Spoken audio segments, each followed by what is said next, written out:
Hello दोस्तों, कहानी शुरू करते हैं। बहुत समय पहले एक पहाड़ी नाम का राज्य था। उस राज्य के राजा का नाम पुरु था। पुरु का एक पुत्र था जिसका नाम पावनी था। पावनी एक गुरुकुल में रहकर अपनी पढ़ाई कर रहा था। पावनी एक दिन अपने मित्रों के साथ नदी पर जाता है। उस नदी से थोड़ी दूरी पर एक पहाड़ था जो बहुत सुंदर लग रहा था। पावनी उस पहाड़ पर जाने के लिए अपने मित्रों से कहता है। पावनी के मित्र उसे मना कर देते हैं। वे कहते हैं उस पहाड़ पर बहुत सी जादुई शक्तियां हैं। गुरुजी ने उस पहाड़ पर जाने से मना किया। पावनी के मित्र पावनी को अपने साथ वापस गुरुकुल लेके आ जाते हैं।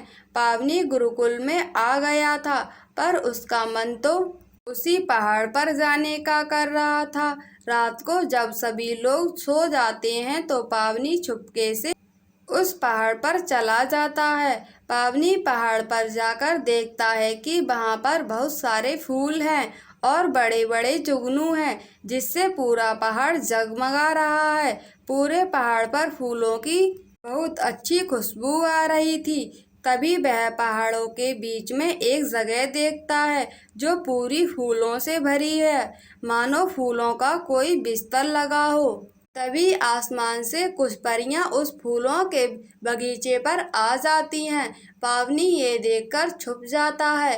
वह देखता है परियां वहां पर नृत्य कर रही हैं और पूरे बगीचे में घूम रही हैं। कुछ परियां जादू दिखा रही हैं। परियों के जादू से वे सभी फूल बोल रहे थे। अब काफी देर हो चुकी थी। परियां वापस जाने लगती हैं, लेकिन एक परी जिसका नाम मोरा था, वह कहती है कि अभी वह वहां पर कुछ समय और बिताएगी। सभी परियां चली जाती हैं, लेकिन मोरा वहीं रहती है। मोरा बगीचे में घूमने लगती है। तभी वह पावनी को देखती है। पावनी बहुत डरा हुआ था।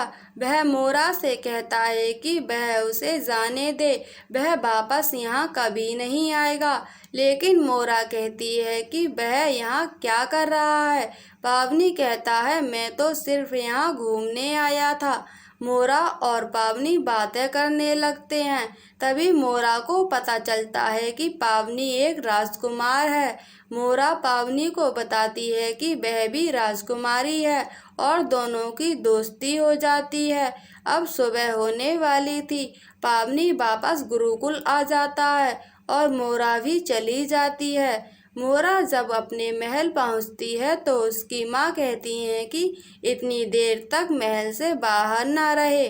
पावनी गुरुकुल में आने के बाद भी मोरा के बारे में सोच रहा होता है। पूरा दिन निकल जाता है। रात होने पर पावनी दोबारा उस पहाड़ पर जाता है। वह मोरा को देखता है। मोरा पावनी को देखकर बहुत खुश हो जाती है। अब मोरा और पावनी रोज रात को मिलने लगते हैं। दोनों की दोस्ती हो जाती है। ऐसे ही काफी समय बीत जाता है। पावनी की पढ़ाई अब पूरी हो चुकी थी। वह मोरा से कहता है कि वह वापस अपने राज्य जा रहा है। वह उससे यहाँ मिलने के लिए नहीं आ पाएगा। पावनी मोरा से यह कहकर अपने राज्य आ जाता है। पावनी के पिता पावनी को बताते हैं कि उनके राज्य के लोग अचानक से गायब हो रहे हैं। पुरु पावनी से कहता है कि वह इस समस्या को सुलझाए और पता लगाए लोग क्यों गायब हो रहे हैं। पावनी अब राज्य के कार्यों में व्यस्त हो जाता है। वह अपने पूरे राज्य में घूमने लगता है और पता लगाता है कि लोग गायब कैसे हो रहे हैं। तभी उसे पता चलता है कि जो लोग राज्य से बाहर जाते हैं वे गायब हो रहे हैं। पावनी एक रात अपने महल की छत पर बैठा होता है और सोच रहा होता है कि लोगों को कौन गायब कर रहा है। तभी वह आसमान में मोरा को देखता है। मोरा पावनी के पास आती है। मोरा पावनी से मिलने आई थी। पावनी मोरा से कहता है कि वह बहुत परेशान है।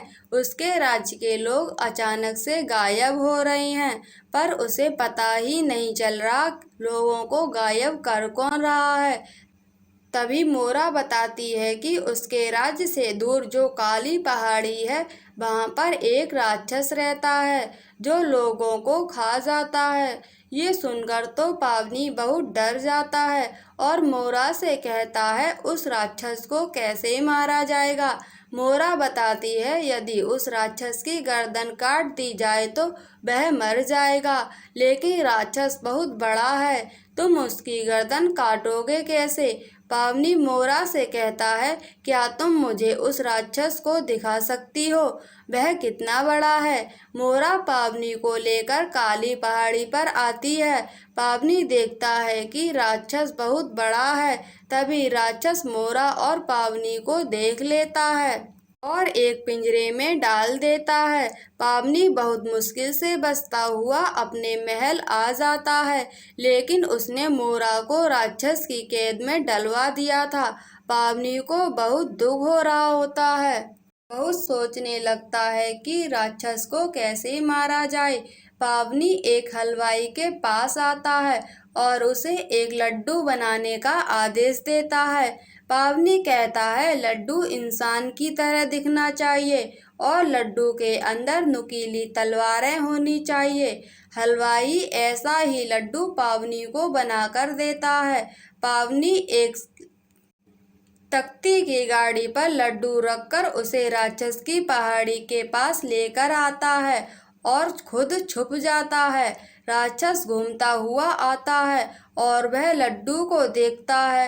राक्षस के हाथों में पिंजरा था जिसमें मोरा थी। वह मोरा को जमीन पर रख देता है और लड्डू खा लेता है। जैसे ही राक्षस लड्डू को खाता है उसके गले में नुकीली तलवारें फंस जाती हैं और राक्षस दर्द की वजह से इधर उधर भागने लगता। अपनी मौका पाकर मोरा को पिंजरे से बाहर निकाल देता है और मोरा से कहता है कि वह राक्षस को मारने में उसकी मदद करे।